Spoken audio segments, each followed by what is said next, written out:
존경하는 국민 여러분, 김진표 의장님과 동료 의원 여러분, 국민의힘 원내대표 윤재옥입니다.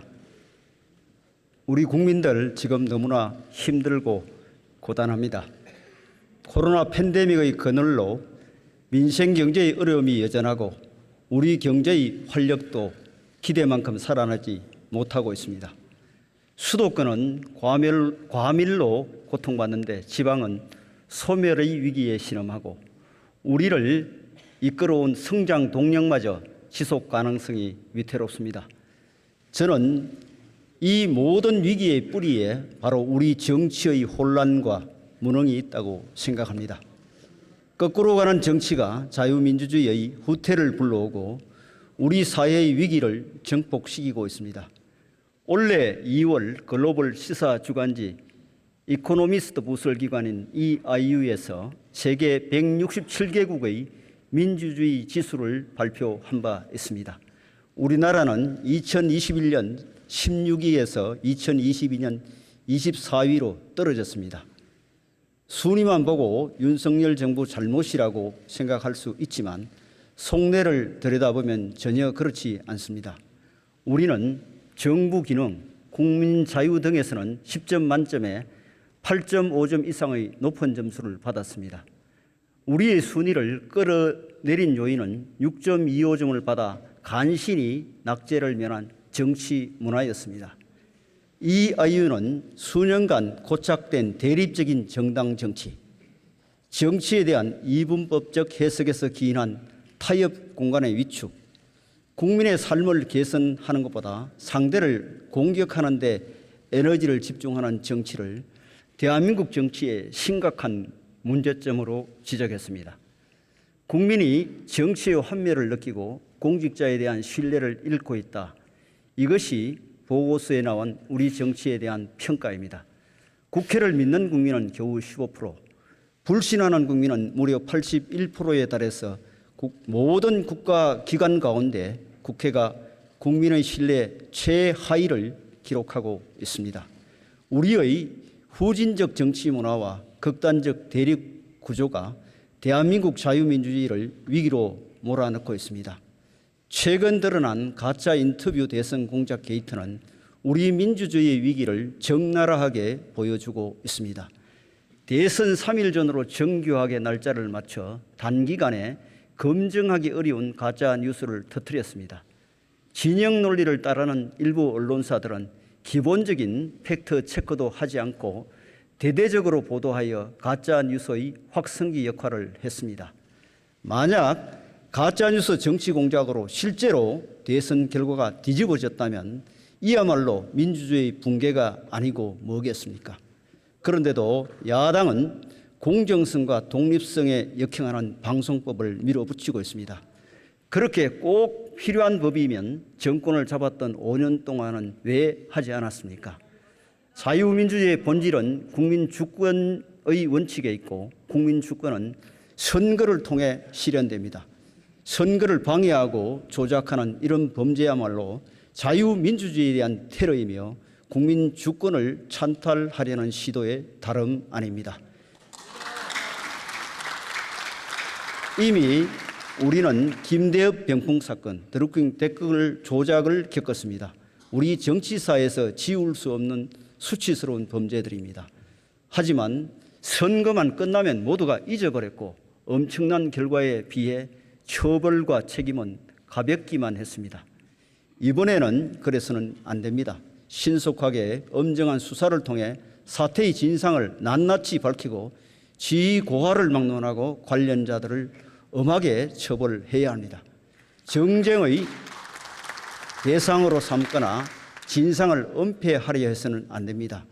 우리 국회가 지금 할 일은 재발 방지에 힘을 모으는 것입니다. 내년 총선에서 또다시 이런 일이 발생해서는 안 됩니다.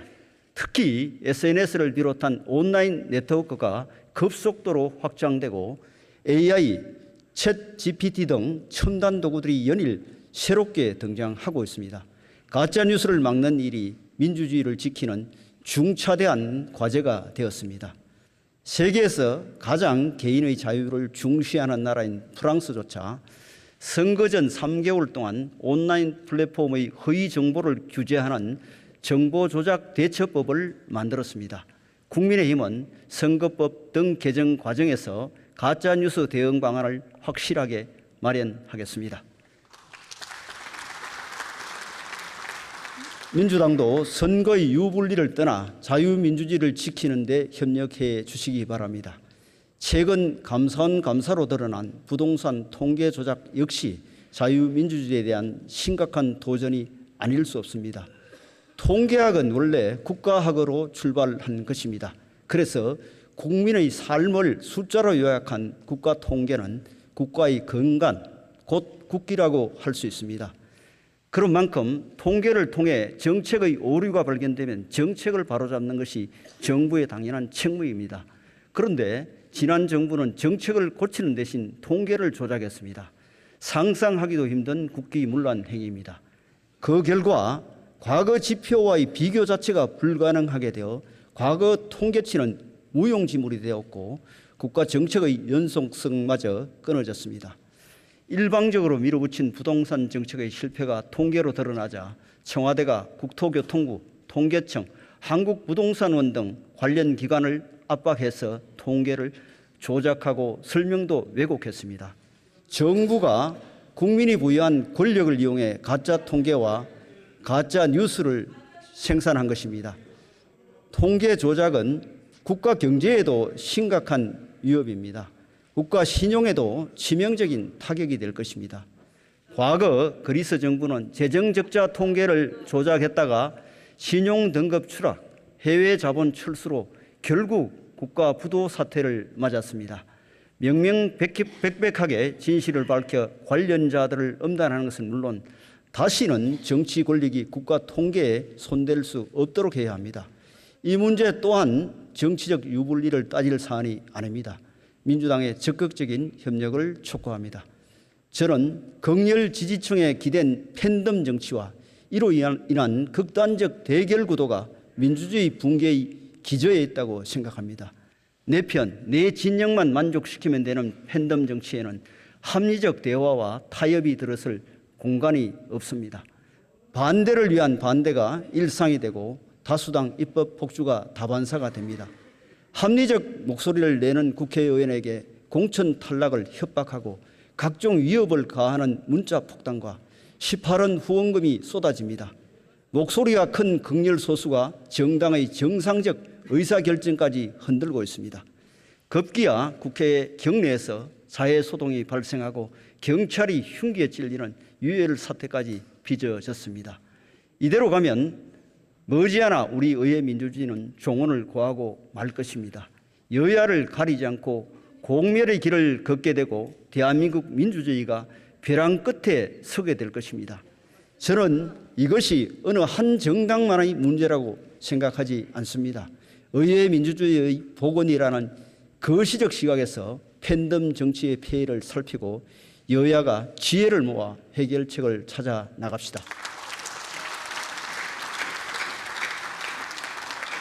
여야 동료 의원 여러분, 이런 심각한 문제들을 해결해 나가기에 앞서 이 본회의장과 우리 국회의 모습부터 스스로 바꿔 나가 봅시다.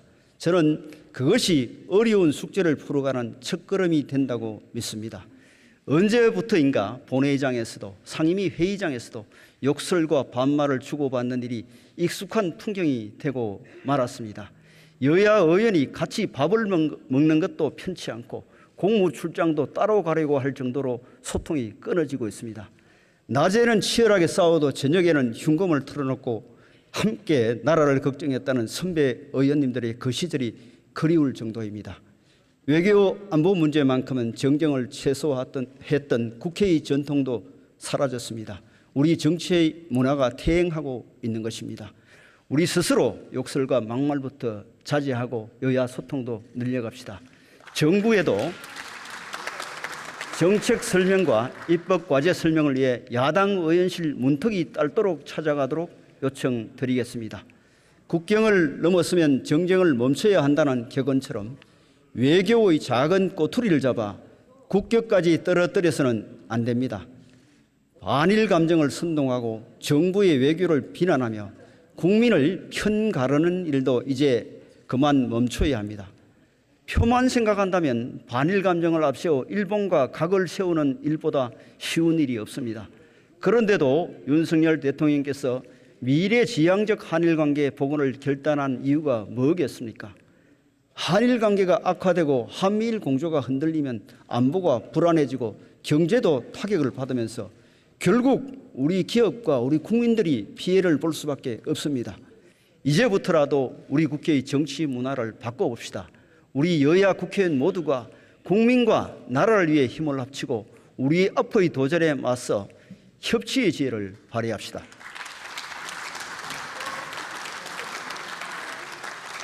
존경하는 국민 여러분, 지금 우리는 어제의 성취에 머물러 있을 수 없는 대전환의 문턱에 서 있습니다. 과거 방식에 안주하다가는 국가의 생존조차 보장할 수 없는 시대입니다.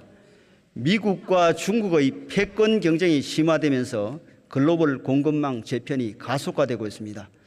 코로나 팬데믹에서 간신히 벗어난 세계 각국은 생존을 건 경제전쟁을 다시 시작하고 있습니다. 러시아의 우크라이나 침공 장기화로 안보와 경제 전반의 불안과 위기도 점증하고 있습니다. 더 근본적으로 지리적 위치가 중요한 지정학의 시대에서 기술 패권이 국제 정치를 좌우하는 기정학의 시대로 세계의 질서가 급속하게 전환되고 있습니다. 기술 패권을 가진 나라를 중심으로 새로운 동맹이 형성되고 필수적인 고유 기술을 갖지 못한 나라는 뒤처지고 소외되는 격변의 시대에 접어들었습니다. 변화하고 혁신하지 않고는 살아남을 수 없는 글로벌 허리케인 퍼펙트 스톰이 닥쳐오고 있는 것입니다. 위기와 기회가 교차하는 시대, 우리에게 시간이 그리 많지 않습니다. 한 걸음만 빨라도 위기를 기회로 바꿀 수 있지만 한 걸음만 뒤처지면 벗어나기 힘든 위기를 맞을 수 있습니다. 윤석열 정부는 이러한 시대적 전환을 맞아 국민의 삶을 지키고 새로운 성장의 길을 찾기 위해 모든 노력을 기울이고 있습니다. 대통령이 직접 대한민국 1호 영업사원이 되어 적극적인 세일즈 외교를 펼쳐왔습니다. 124억 달러 폴란드 방산 수출, UAE 300억 달러 국부펀드 투자 유치, 사우디아라비아 290억 달러 규모 MOU 체결, 미국과 첨단 기술 동맹 강화 등 역대 어느 정상보다 큰 외교적 성과를 만들어냈습니다. 수출 규제를 풀고 화이트 리스트를 보관하여 기업 경쟁력을 키웠고 법인세 부담 완화, 국가 전략기술 세액 공제 등 세계 최고 수준의 투자 지원 방안도 펼쳐가고 있습니다. AI, 바이오, 양자, 디스플레이 등 12대 국가 전략 기술을 선정하고 세제, R&D, 인력, 인프라 지원을 강화하여 기업들의 대규모 투자를 견인하고 있습니다. 300조 원 규모의 세계 최대 첨단 시스템 반도체 클러스터 등 전국에 15개 첨단 산업단지를 조성하여 반도체, 디스플레이, 2차 전지, 바이오, 미래차, 로봇 등 6대 첨단 산업에 550조 원의 기업 투자를 이끌어낼 계획입니다. 또한 100만 디지털 인재 등 핵심 인력 육성 방안을 마련하여 청년들에게 새로운 도전의 기회를 제공하고 있습니다. 원전 생태계도 차근차근 정상화시켜 나가고 있습니다. 에너지 정책 방향을 재정립하여 원전 비중을 확대했고 신한울 3, 4호기 건설을 재개했습니다. 3조 원 규모 이집트 원전 수출에 이어 폴란드, 체코 등으로 시장을 확대하는 등 13년 만에 대규모 원전 수출길도 다시 열었습니다. 정부의 노력과 기업들의 분발로 2분기 순수출이 큰 폭으로 반등하면서 무역 수지가 3개월 연속 흑자를 기록했고 연간 200달러 이상의 경상수지 흑자가 전망됩니다.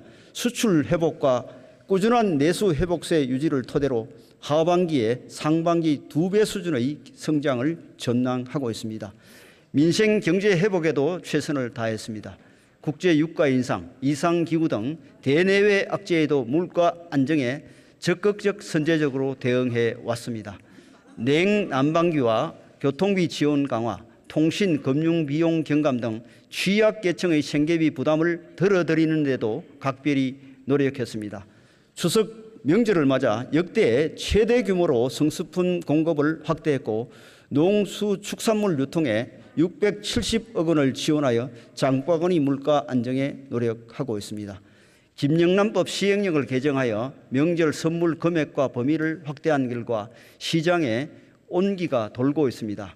정부 출범 초 270만 호 공급 계획을 마련하는 동시에 부동산 규제 합리화, 노후 계획도시 재정비 방안을 추진하여 부동산 시장도 연착륙시키고 있습니다.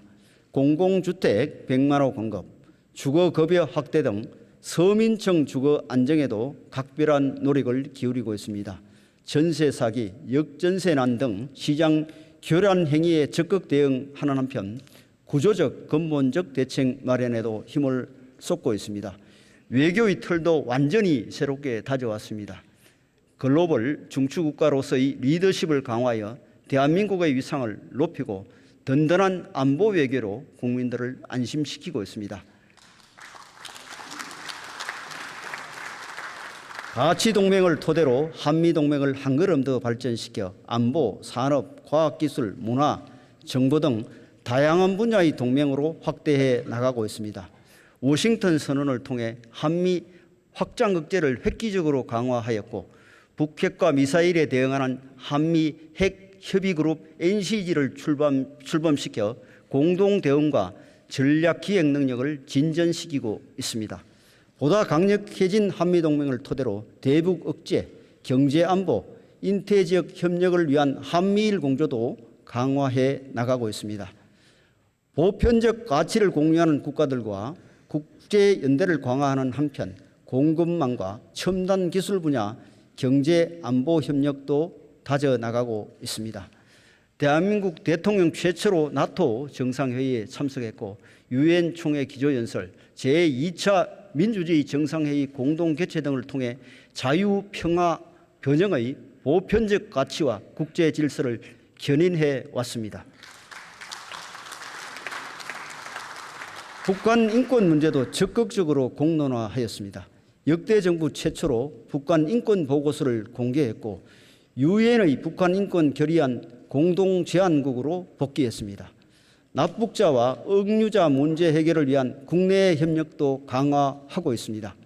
그런데 현재 중국에 억류되어 있는 2,600여 명의 북한 이탈 주민들이 북중 국경이 다시 열리면서 북한으로 송환될 위험에 처했습니다. 대규모의 참혹한 인권 탄압이 우려됩니다.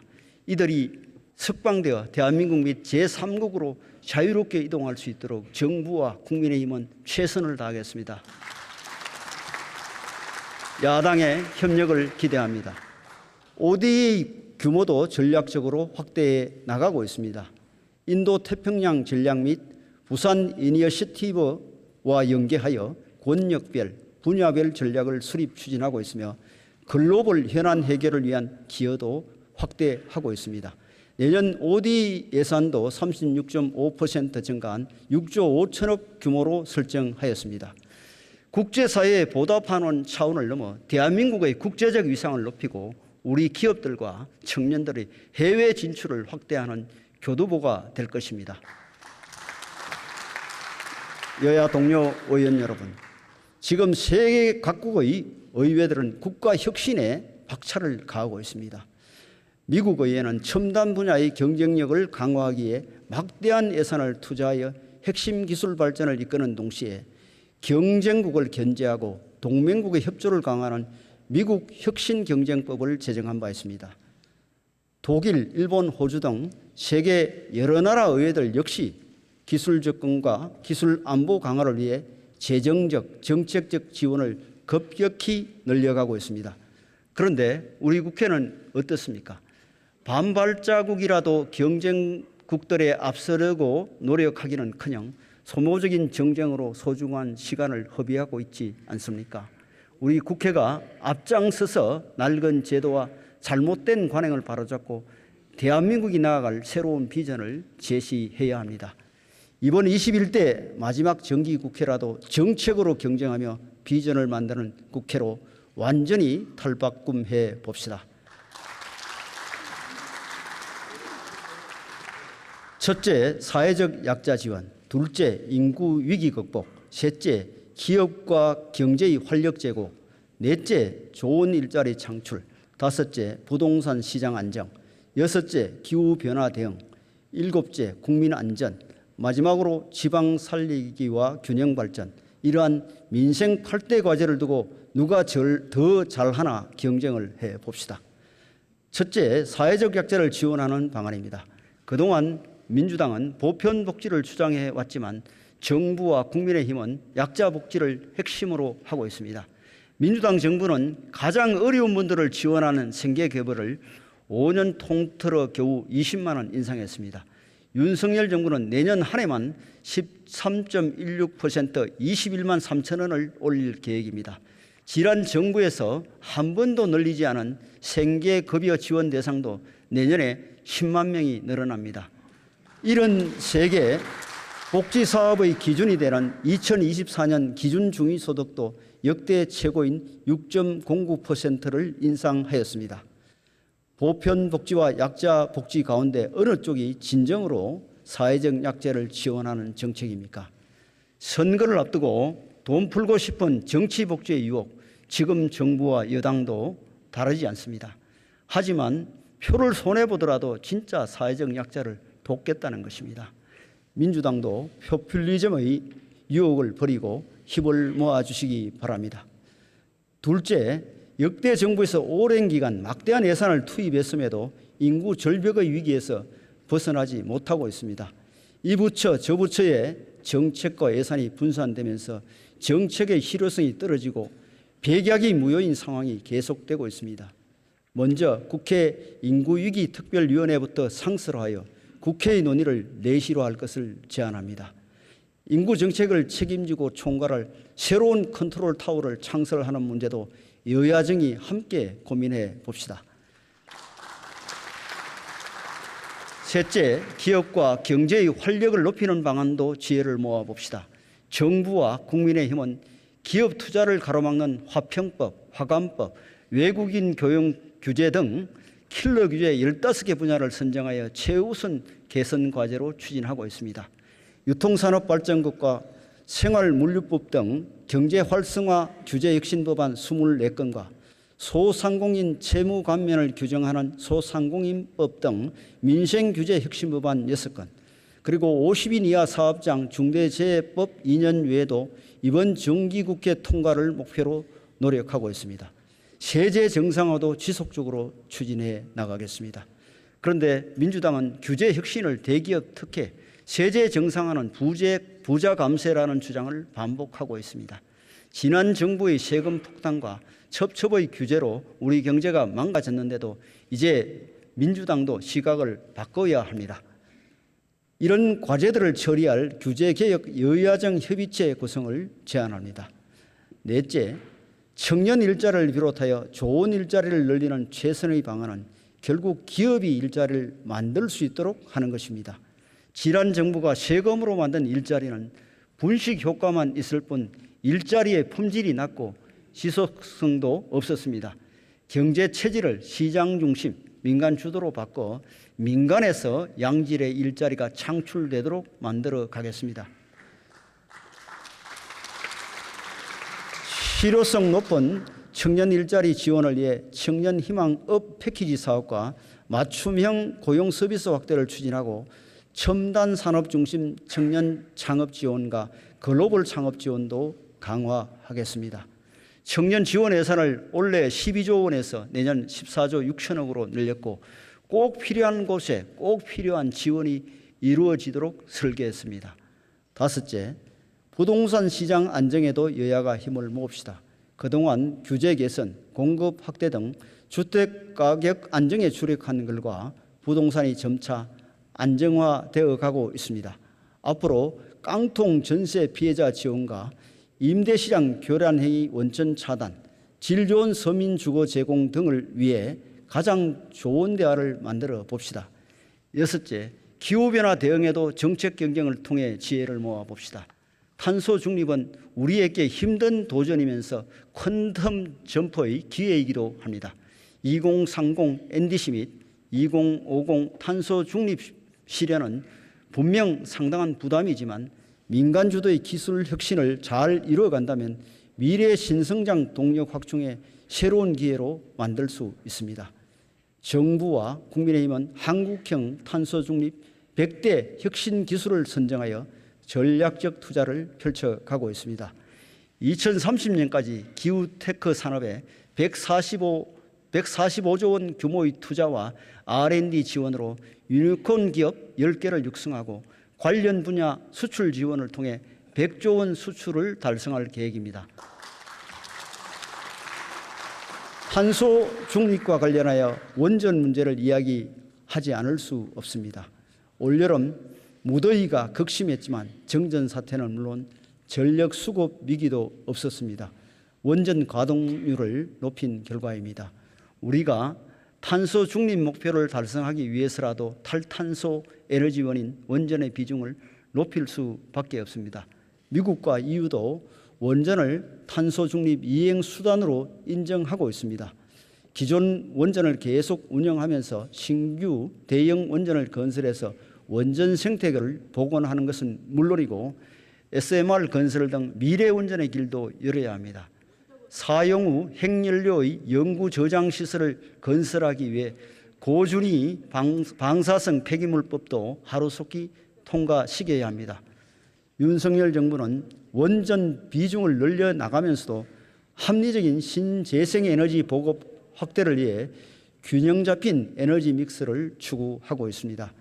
이념이나 정치적 논리로 무조건 반대만 할 것이 아니라 지혜를 모아 정부 정책의 부족한 부분을 채워 나갑시다. 7번째, 국민 여러분께서 마음 놓고 생활을 할 수 있도록 보다 안전한 나라를 만드는 일에 지혜를 모읍시다. 묻지마 범죄, 마약, 자살 이 세 가지는 우리가 하루속히 풀어가야 할 우리 사회의 3대 병리 현상입니다. 가석방 없는 무기형 등 강력범죄 처벌 강화도 필요하고 피해자 인권 보호와 피해자 회복 지원도 확대해 나가야 합니다. 하지만 처벌, 단속, 질서 유지 차원에서 머물러서는 일시적으로 문제를 누를 수는 있어도 이러한 사회 병리 현상을 근본적으로 해결할 수 없습니다. 사회 발전 속도에 맞춰 보호와 치료 차원으로 접근할 필요가 있습니다. 범죄의 근원을 해결해 나갈 수 있도록 선진국 수준의 사회 병리 현상 대응 체계 구축 방안을 국민의힘이 선제적으로 마련하겠습니다. 우리나라 전체 자살률이 OECD 국가들 가운데 가장 높고 청소년 자살률이 국가 평균의 1.8배에 달하지만 우리의 대응은 상당히 미흡합니다. 자살 예방을 위해 미국 뉴욕주는 인구 1인당 예산 20만 원을 쓰고 일본도 5만 3천 원 수준인데 우리는 전 부처를 통틀어 491억 원, 1인당 875원에 불과합니다. 생명 존중 차원에서 예산을 대폭 늘리고 보다 체계적인 자살 예방 대책을 추진할 수 있도록 여야가 머리를 맞대고 함께 대안을 만들어 봅시다. 또 우리 사회를 안전하고 건강하게 만들기 위해 봉사하고 계신 자율방범대, 의용소방대, 모범운전자 등 자원봉사 조직이 있습니다. 이분들께 최소한의 기본적인 지원이라도 해드릴 수 있도록 내년 예산 반영에 여야가 힘을 모읍시다. 9.19 남북 군사 합의를 한 지 5년이 지났지만 합의서는 우리만 지키는 반쪽짜리 합의가 되었고 핵과 미사일 등 북한의 군사적 위협은 오히려 늘었습니다. 정부와 국민의힘은 비대칭 전력 및 삼축 체계를 강화하고 병영 환경 개선 등을 통해 우리 군의 사기를 높여 튼튼한 국방, 안심할 수 있는 나라를 만들겠습니다. 8째, 지방을 살리고 균형 발전을 이루는 일에도 힘을 모읍시다. 지난주 지방시대 선포식이 있었습니다. 지역의 기업 유치를 위한 세제 지원, 정주 여건 개선, 토지 규제 권한의 이양을 과감하게 추진할 것을 국민께 약속했습니다. 말로만 지방을 외쳤던 역대 정부의 전철을 밟지 않겠다는 강력한 의지도 표명했습니다.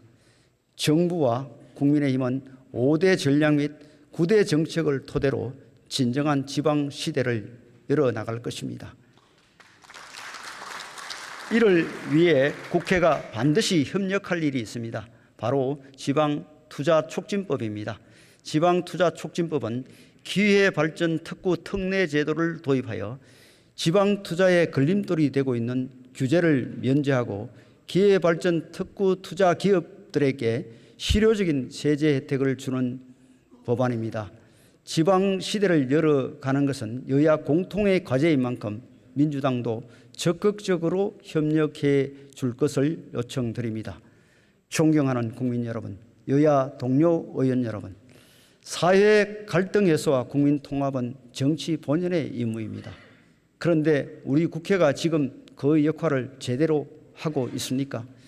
저는 심각한 노사 갈등을 풀고 노동시장을 개혁하는 일부터 우리 국회가 책임을 다해 해야 한다고 생각합니다.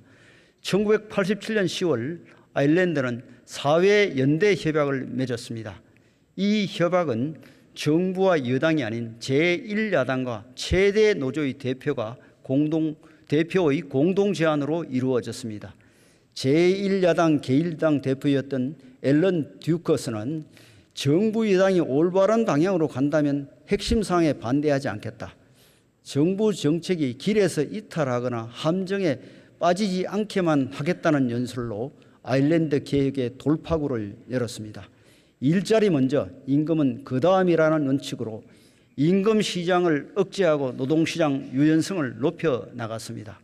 그 결과 아일랜드는 애플, 인텔, 마이크로소프트, 구글 등 첨단 기업 유럽 본부를 유치하여 유럽 소프트웨어 시장 60%를 점유하는 성과를 거뒀고 20대 글로벌 제약 기업 가운데 19곳을 유치하기도 했습니다.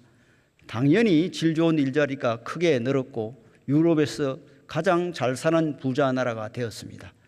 우리 야당, 우리 노조가 이런 위대한 결단까지는 아니더라도 정부의 노동개혁에 협력해 주실 것을 부탁드립니다.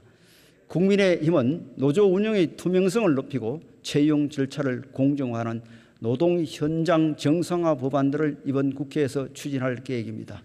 현재의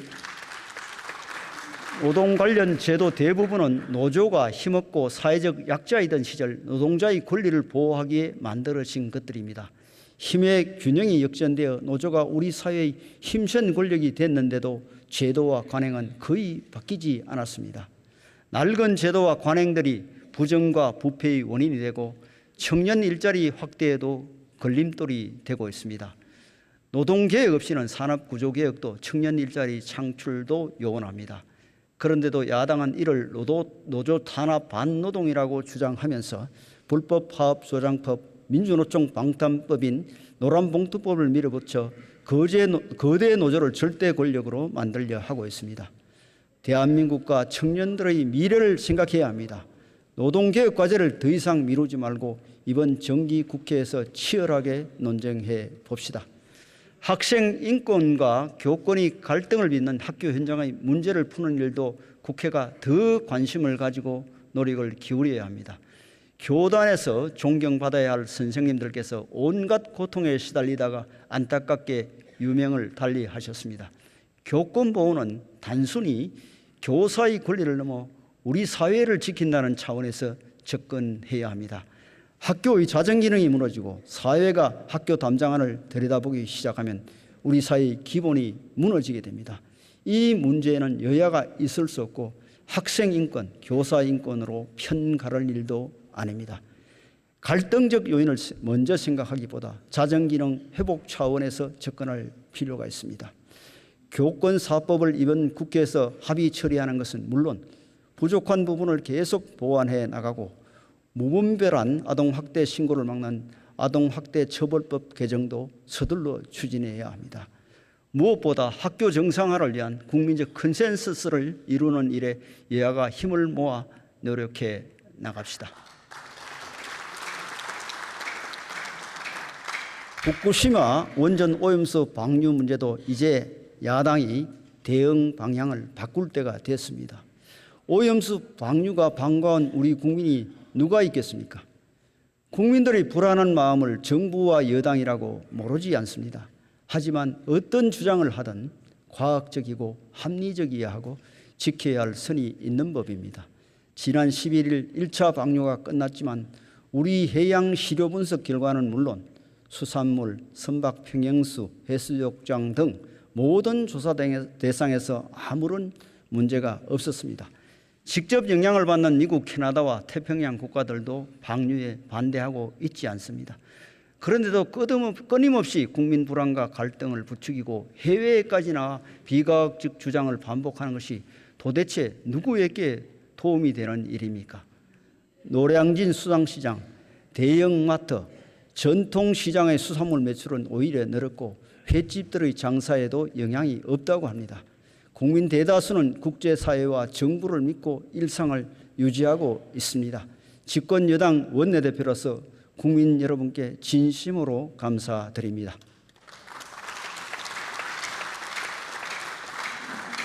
정부와 국민의힘은 IAEA, 미국, 캐나다 등 관련국들과 방류 사항을 지속 점검하고 해양 생태계 보존에 최선을 다할 것입니다. 조금이라도 약속을 어기거나 기준을 초과하는 결과가 나올 경우 즉각 방류 중단을 강력하게 요구할 것입니다. 앞으로도 후쿠시마산 수산물 수입은 결코 없을 것입니다. 지금 국회가 해야 할 일은 왜곡과 선동이 아니라 여야가 협력하여 일본이 약속을 잘 지키는지 꼼꼼하게 감시하면서 어민들과 소상공인들의 피해를 막고 지원하는 일입니다. 여야 의원 여러분, 이제 우리 미래를 생각하는 정치를 합시다. 대한민국이 계속 번영해 나가고 청년들이 꿈을 이루어 살아가도록 우리 정치가 앞장서서 노력해야 합니다. 우리 국회가 정말 대한민국의 미래를 걱정한다면 재정 준칙부터 마련해야 합니다. 지난 정부가 코로나 팬데믹 등을 이유로 재정을 계속 확정한 결과 국가 부채 비율이 50%에 달하고 국가 채무는 400조 원 이상 늘었습니다. 민생과 무관한 정치적 보조금에 많은 예산이 투입되기도 했고 제대로 효과를 거두지 못하고 정발된 예산도 적지 않았습니다. 대한민국의 지속 가능한 경쟁력 강화를 위해 그리고 미래 세대에게 무거운 짐을 떠넘기지 않기 위해 이번 정기국회에서 재정 준칙을 꼭 제정합시다. 우주 개발을 향한 발걸음도 재촉해야 합니다. 작년 우주 발사체 누리호와 달 탐사선 다누리 발사에 연이어 성공하며 우리는 세계 7위권 우주 강국으로 발돋움했습니다. 이러한 성과를 미래로 이어가고 우주 개발 역량을 강화하려면 하루속히 한국판 나사인 우주항공청을 설립해야 합니다. 경쟁의 포로가 되어 있는 우주항공청 설립 법안이 통과될 수 있도록 민주당의 협조를 간곡히 촉구합니다. 국민 건강권 차원에서 먹는 물 문제도 개선해 나갔으면 합니다. 그동안 공항, 철도, 도로 같은 SOC에는 막대한 투자를 했지만 국민 건강에 SOC인 먹는 물에 대한 투자는 부족했습니다. 10년 내에 수돗물을 안심하고 마실 수 있도록 상수원 개발 및 보전, 노후 상수도 개선 등 종합적인 먹는 물 개선 방안을 마련해 봅시다. 교육계획에도 박차를 가합시다. 정부와 국민의힘은 국가가 책임지는 교육과 돌봄을 강화하고 디지털 교육 혁신을 이뤄내며 대학 계획을 완수하는 교육계획 3대 과제에 최선을 다하고 있습니다. 이를 위해 단계적 유보 통합을 추진해 나가고 있으며 초등 늘봄학교 운영을 확대하고 있습니다. 초중등 정보교육 확대 및 AI 디지털 교과서 도입, 디지털 교육반 구축과 교원 역량 강화 지원 등 디지털 교육 혁신도 체계적으로 추진하고 있습니다. 대학이 스스로 혁신하여 지방 혁신의 견인차가 될 수 있도록 지역 혁신 중심 대학 지원 체계 구축, 글로컬 대학 지정 등 우수한 대학이 지역 발전의 허브가 되도록 육성해 갈 것입니다. 미래 세대를 위한 연금 개혁도 더 이상 늦출 수 없습니다. 우리 미래 세대가 노후에 안정적인 소득을 보장받도록 하려면 지금부터 연금 개혁에 착수해야 합니다. 정부는 다음 달 국민연금 종합운영계획안을 국회에 보고할 계획입니다. 세대 간, 계층 간 이견이 크고 긴 논의의 시간이 필요할 것입니다. 국회가 갈등을 증폭시키지 않고 사회적 합의를 이끌어 갈 수 있도록 민주당의 대성적 협력을 기대합니다. 여야 의원 여러분, 국회의원 특검 포기에 대한 국민적 여론을 여러분도 잘 아실 겁니다. 저는 의정활동을 희화화하고 국회를 국민의 조롱거리로 만드는 제19 감사기부터 과감하게 포기해야 한다고 생각합니다. 일반 공직자들이 잘못을 저지르면 이에 상응하는 책임을 지는데 국회의원들은 아무리 국민 눈높이에 맞지 않은 언행을 해도 사실상 제재를 받지 않고 있습니다. 여야 가리지 않고 신상필벌부터 엄격히 하는 것이 국회의원 특검 포기의 첫걸음이라고 생각합니다. 국회의원의 잘못을 제대로 징계할 수 있도록 국회 윤리특위 운영 개선 TF 구성을 민주당에 제안합니다. 해야 할 일을 하지 않는 것도 국회의 잘못된 특권입니다. 공직자들이 맡겨진 업무를 하지 않으면 징계와 처벌을 받습니다. 그런데 지금 우리 국회에서는 위헌 판결을 받은 법안이 22건, 헌법 불합치 판결을 받은 법안 20건, 총 42건의 법률들이 길게는 30년 가까이 방치되어 있습니다. 북한 인권법에 따라 만들어야 하는 북한인권재단은 7년째 이사 추천을 미룸으로 인해서 출범조차 하지 못하고 있습니다. 국회의 직무유기를 지금이라도 바로잡아야 합니다. 국회의 입법 품질도 높여야 합니다. 법안 발의 횟수, 출석률과 같은 양적 평가에만 치중하다 보니 많은 국회의원들이 시험 문제 풀듯 의정활동을 하고 있습니다. 어렵고 풀기 힘든 문제들은 뒤로 미루거나 아예 포기해버리고 빨리 풀 수 있는 쉬운 문제들만 집중하는 것입니다. 국민들 삶과 직결된 크고 심각한 법안들을 통과시키기 위해 오랫동안 매달리는 모습을 찾아보기 어렵습니다. 통과 여부는 신경 쓰지 않고 법안 발의 숫자만 늘려서 국회가 입법 공장이냐는 비판까지 나오고 있습니다. 의원 입법도 정부 제출 법안과 같이 사전에 규제 영향을 분석하는 의원 입법 영향 분석 제도를 도입할 필요가 있습니다. 이미 이런 내용을 담은 국회법 개정안을 발의해 놓았습니다. 21대 국회에서 통과될 수 있도록 여야가 머리를 맞대기를 기대합니다.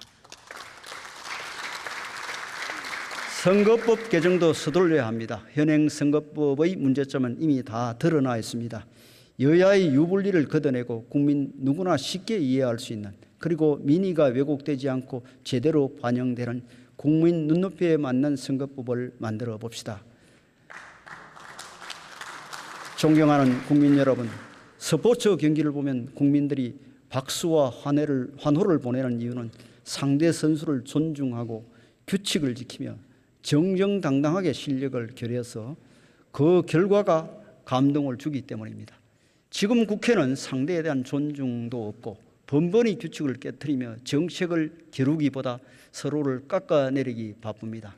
상대를 공격할 때도 과학과 통계와 사실에서 벗어나지 않아야 하고 지지층의 요구에 따르더라도 생각이 다른 국민의 시각을 함께 고려해야 합니다. 인기 정책을 펴더라도 미래 세대의 자원만큼은 보존해야 합니다. 다수의 힘으로 밀어붙이는 입법 폭주, 정쟁 유발용 탄핵, 특검, 국정조사와 같은 극단적 정치 행위들, 당장은 지지층의 눈길을 끌지 몰라도 결국 우리 의회 민주주의를 망가뜨리는 것입니다. 선을 지키는 정책 대결이 필요합니다. 우리 국민의힘과 민주당 서로 바라보는 방향이 다른 게 사실입니다. 지향하는 정책의 차이가 작지 않고 경제, 민생, 외교, 안보를 바라보는 시각의 차이도 큽니다. 하지만 정치는 결국 국민과 나라를 생각하면서 대화와 타협을 통해 합의를 이루어가는 일입니다. 여당과 야당이 서로 다른 정책을 갖고 경쟁하면서도 국민과 나라를 위해 일한다는 공동의 목표만큼은 잊지 않기를, 그리고 대화와 타협의 노력을 멈추지 않기를 진심으로 바랍니다. 21대 국회 마지막 정기국회, 단 한 건의 민생 법안이라도 더 통과시키고 예산안도 기한 내에 반드시 통과시킵시다. 국민들에게 새로운 희망과 삶의 용기를 되찾아 드립시다. 국민의힘은 국민과 함께 더 나은 미래로 나아가겠습니다. 격변의 대전환기, 우리 대한민국이 번영과 행복의 새 시대로 힘차게 나아갈 수 있도록 국민의힘이 맨 앞에 서서 뛰겠습니다. 민생부터 민생까지 국민의힘이 국민의 삶을 책임지겠습니다. 경청해 주셔서 감사합니다.